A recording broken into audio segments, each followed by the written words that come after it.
Hello, fellas. My apologies. I did this out of order. I'm going to show you the Lions game first. This is the Ravens game earlier part in the season, but hey, we don't even know the outcome of the game quite yet, and even the record in the other one, it's pretty difficult to tell as well. So we'll go ahead and do it. Talking about March Madness in the previous video, maybe at this point we've seen some craziness unfold. I'm just going to say it here. I didn't expect, I don't expect much of these, kind of 3 C's or something like that to lose. I know some people are saying Colgate can beat Wisconsin, which guess that could correlate with my prediction to where I think Iowa State's going to beat Wisconsin in the next round. We'll just have to see how it pans out. Again, I just think Baylor and them, I think most likely.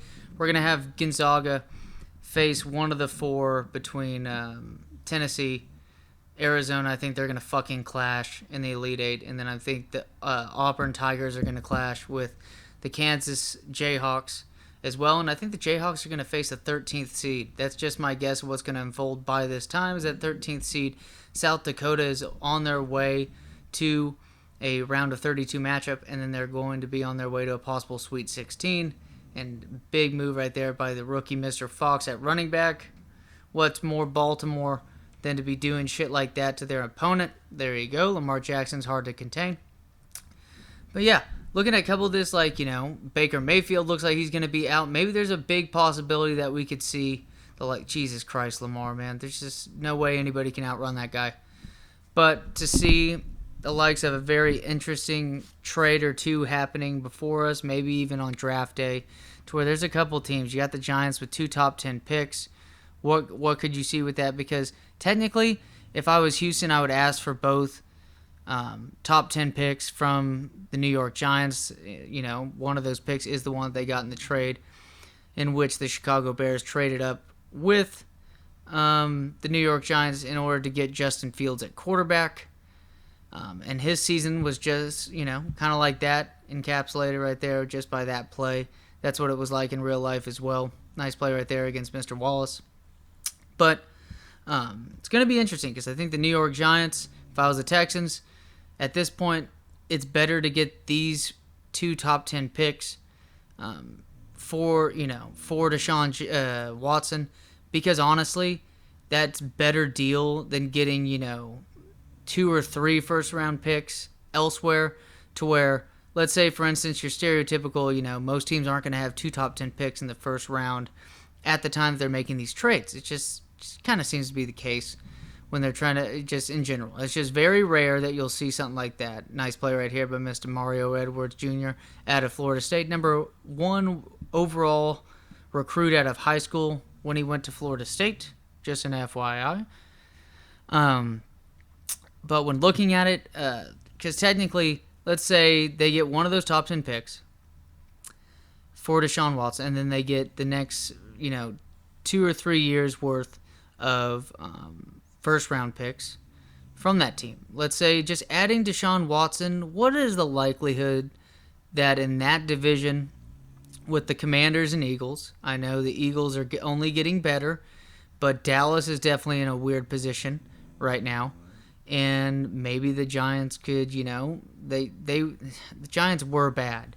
But I'm just saying is that what's the guarantee if you have Deshaun Watson that you're going to have a top 10 pick in any of the next 2 to 3 years after this year's draft? You might as well, if you're the Texans, get those 2 picks this year and then build up your team. Just, because I don't think any of these quarterbacks are a surefire, franchise type dude, or at least a guy who's going to lead you to multiple playoff runs, something along those lines. So with that's not the guarantee. This is a great positional draft, starting with a couple solid D linemen. The one out of Oregon, can't pronounce his name, Thibodeau. I'm just going to say Thibodeau. But that Hutchinson, we'll see what happens with him, because there are a couple solid tackles as well. I think the Texans could easily draft themselves a franchise left tackle coming out, whether it's Neal in Alabama. You got the guy from the Wolfpack in North Carolina State, Okawa or whatever, Akawu or something like that. Just a couple of these guys grading out really well. You have a couple cornerbacks that you can look at as well if you want to improve your defense. So I think positionally this draft sets up pretty well especially for a team like the Philadelphia Eagles if they just can't get anything done. Even if you traded with the Eagles and got all their first round picks, including like another one later on, it'd be very interesting to see how that can unfold. Because I think even then it's so deep that you could find some impressive players. You're getting some of these Georgia dudes on that just seriously sick defense, and these are like none of these Georgia guys seem to be creeping their way into the top 10 just yet. There's a couple Georgia defenders on that just almost historic defense that are projected around like 15 to 20, 25. And if you got the Eagles picks and shit, then like, at that point it's just like, what the fuck am I doing? Yeah, there you go. Challenge to play. I was going dumbass mode. I think maybe trading with that, you build yourself, you still keep your first round pick that you already have, or I don't even think the Texans have one. That's fucking terrible. But I think the Miami Dolphins are an interesting position. They have, I think, a couple first-round picks as well. I think the Jets have a couple first-round picks. So it kind of seems like with this kind of draft, you could get some very solid teams that might just not have the best quarterback play. But the Jets, if Zach Wilson can improve to any bit of what is expected with a second overall pick, because Trevor Lawrence was taken, obviously, but you still had enough faith to be like, well, fuck it, like, I know that was taking away the best overall player pretty much and definitely the best overall quarterback in the draft. But they felt confident enough that, like, hey, you know what? Like, we're not going to just, like, play opportunity cost and find the best available player. We do think this guy's the best available player at quarterback, and then Zach Wilson goes to the Jets. But now they can build upon that team. That's going to be interesting. Interesting to see what the Giants can do. Interesting to see what Philadelphia can do on the defensive side of the ball, because I think their offense has been pretty fucking stellar, especially on the offensive line, and Devontae Smith is only going to get better. I'd imagine Jalen Hurts is only going to get better if you needed just someone with a decent ceiling when it comes to statistics or anything like that, and definitely a dual threat quarterback that has played well in Sirianni's team. So that looks very interesting for the Eagles in this draft. Trying to think of any other teams. I know the Seahawks. Seahawks just got a first round pick, but even then, just a decent amount was traded with that Jamal Adams stuff that it's just not make too much of a difference to me. But I think the Eagles should be interesting. I think the Giants are set up well to build upon and see what kind of shit they can pull off. If they can keep one of those top 10 picks this season, it would baffle me, considering that would just be a smart move by the Texans to pull that off. And what was not a smart move was that interception right there.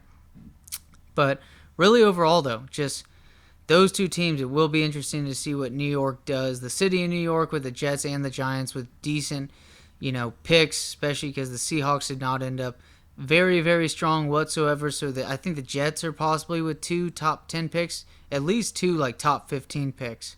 And one of them is in the top, like, 5 or, like, 6. Something along those lines. It will be interesting to where things start off with the Jags and the first overall pick. It will be interesting. I think the Colts have already done a couple moves for pass rushers. I think they're going to be looking to draft pass rushers. Their defense, led by Buckner, and definitely led by who else than Darius Leonard, whatever the fuck. We know who I'm talking about. But the draft should be interesting. Couple of like solid cornerbacks that you could definitely like look for. I don't know if I feel nearly as comfortable with them as people felt with J.C. Horn, Patrick Surtain Jr. or Patrick Surtain the third from the previous draft and stuff. I don't know if there's a linebacker like a Micah Parsons right there. Beautiful interception right there, Mr. Houston Carson. Sick ass name. At least how he spells it. But there's definitely just an offensive and defensive line that it's just one of those drafts again to where it's just like, man, if you have yourself a young quarterback such as the Jags or the Jets, then you're kind of, I know the Giants don't, but shit, I mean, Eagles are sitting pretty too. This is a very rich positional draft, and I think it looks very interesting for this team, like those teams going into the draft, to where they're going to be able to start building some foundational pieces in which you can only hope that those players can be the type of players that, Not saying like skilled players or anything like that, but you might get yourself, a solid defensive end. Get yourself like guys that can get at least 5 to 10 Pro Bowls, and that's what you should be expecting with the top 10 pick, anyways. And there seems to be a couple guys that they're just high floor. We'll have to see about their ceilings and stuff, but there's some just even the offensive linemen look like they could be on their way to like an interesting like kind of generation setting up to where you have the likes of like an Orlando Pace and stuff. Terrible defense by me. Orlando Pace, Walter Jones, just that around that kind of draft time. Jonathan Ogden's a little bit older. Jonathan Ogden I'd consider, I guess, in the same era and stuff like that. I believe, did Tony Baselli technically get drafted along? No, maybe like a couple years before then, but he didn't play nearly as long as the likes of Ogden, Jones, Orlando Pace, not a Curtis Samuel, but something Samuels that came out of fucking Auburn. I forgot his face, but he was I'm just saying, guys, technically the Redskins left tackle. And the guy was an absolute fucking beast. John Henderson as well. Or not John Henderson. Goddamn. John Henderson was I believe he was from Georgia. Or Tennessee. I think he was from Tennessee, and then Marcus Stroud was from Georgia. And that's who Davis reminds me of, is a more athletic Marcus Stroud. And if anybody remembers Marcus Stroud, that was no one to fuck with. So, again, just so many talented players, positional players, even have some guards that are just impressive as well. I think Kenyon Green the dude was removed from being rated the best guard in the country, possibly the best offensive lineman, just at his respective position in the country 2 years ago, and he's back to being projected as a first overall pick. Might as well consider that a little bit of a slip, because he was tried at like left tackle, wasn't going to work well, but hey, you got the likes of a Quentin Nelson and a Zach Martin, in which people were drafting high because they expected that. So maybe you get that with that kind of player. Kenyon Green, he's a beast. That's another positional player. There's a couple other guards as well. Like I said, 3 left tackles that are set up well. You have like 4 or 5 defensive ends that can just absolutely get after it, that are strong as fuck and can rush the passer. Especially the best pass rusher is most likely the Oregon defensive end, Mr. Thibodeau. I was going to call him Mr. Thibodeau. But that's going to be the most impressive thing to me, is just how good this draft is positionally. And then with a couple of these teams, just like the Jags, and especially the Jets, with a couple of these picks, to build up foundational pieces with their quarterbacks that they already have in place.